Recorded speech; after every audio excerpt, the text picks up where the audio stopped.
maka ketahuilah antum sedang diamanahkan ahli surga. Kalau mau lihat ahli surga, lihat anak-anak yang belum balik. Mereka begitu meninggal dalam Islam, pasti masuk surga, ahli surga semuanya. Dan banyak dalil berhubungan dengan masalah itu. Di antaranya pada saat Nabi SAW mi'raj ke langit dan bertemu dengan Ibrahim alaihissalam di langit ketujuh, maka Nabi SAW melihat di sekitar Ibrahim banyak sekali anak-anak kecil. Dan beliau bertanya kepada Jibril alaihissalam, siapa itu? Maka kata Jibril, itu anak-anak muslim yang meninggal sebelum balik. Mereka dibawa naungan Ibrahim alaihissalam secara langsung ruhnya. Allahu alam kegiatannya apa, tapi yang jelas mereka sudah pasti masuk ke dalam surga.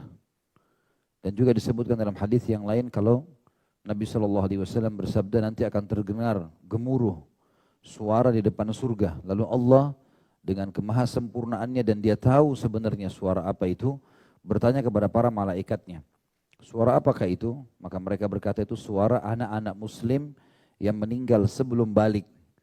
Karena mereka dapat jaminan surga, maka mereka minta agar kedua orang tua mereka ikut bersama mereka. Maka Allah pun dengan kemahasempurnaannya berfirman, masukkanlah orang tua mereka bersama mereka. Maka itu jaminan. Dan juga Nabi SAW dalam hadis yang sahih pernah meramas baju seorang sahabat dengan keras. Sampai akhirnya sahabat ini kaget dan kata Nabi SAW, demi zat yang jiwaku dalam genggamannya, seseorang di antara kalian bila memiliki anak yang meninggal sebelum balik, kecuali pasti dia akan memegang pada hari kiamat badan orang tuanya sebagaimana saya meramas bajumu sekarang sampai Allah memasukkan mereka semua ke dalam surga. Dan juga sabda Nabi SAW dalam hadis Bukhari kepada para wanita pada saat mengkhususkan ceramah untuk mereka di Madinah, para sahabiat ridwanullahi alaihinna, maka Nabi SAW mengatakan tidak ada seorang pun dari kalian yang meninggal anaknya sebelum balik. Umur jumlahnya 3 kecuali dijamin baginya surga. Maka seorang wanita mengatakan, ya Rasulullah bagaimana dengan 2? Kata Nabi SAW, 2 pun iya. Dan perawi hadis dari seorang sahabat Nabi yang ikut mendengarkan pada saat itu berkata, dan saya yakin kalau seandainya ada seorang ibu lagi bertanya bagaimana dengan 1, maka Nabi SAW akan mengatakan 1 pun akan menjadi penyebab orang tuanya masuk ke dalam surga.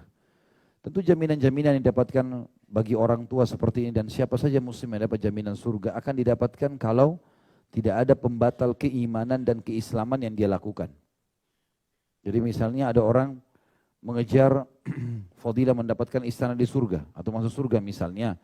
Siapa yang membaca Qul Huwallahu Ahad 10 kali dalam sehari, Allah akan bangunkan baginya istana di surga. Siapa yang menjaga 12 rakaat sehari semalam, Allah akan bangunkan istana di surga. Siapa yang membangun rumah Allah, masjid di muka bumi, Insya Allah termasuk kayak masjid kita lagi dibangun sekarang, sebesar cakar burung saja, sarang burung saja, maka akan dibangun baginya istana di surga. Tapi ternyata orang ini setelah dia kerjakan semua itu, mungkin di akhir hidupnya dia murtad. Dia batalkan keislamannya, maka hilang semua keutamaan tersebut. Termasuk juga sama orang tua yang meninggal dalam keadaan kufur. Atau dia membatalkan keimanannya, maka tidak akan mendapatkan pertolongan anak-anak mereka yang meninggal sebelum balik. Termasuk orang-orang tua kafir. Karena anak-anak orang kafir, sebagaimana dijelaskan oleh sebagian besar ulama, mereka masih dalam keadaan fitrah.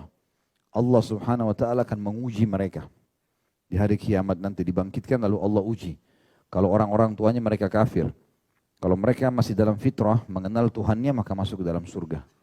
Kalau mereka sudah terusakkan, yang meyakini Allah punya anak, atau apa saja, sudah keluar dari fitrahnya, maka mereka akan ikut bersama orang tua mereka ke dalam api neraka.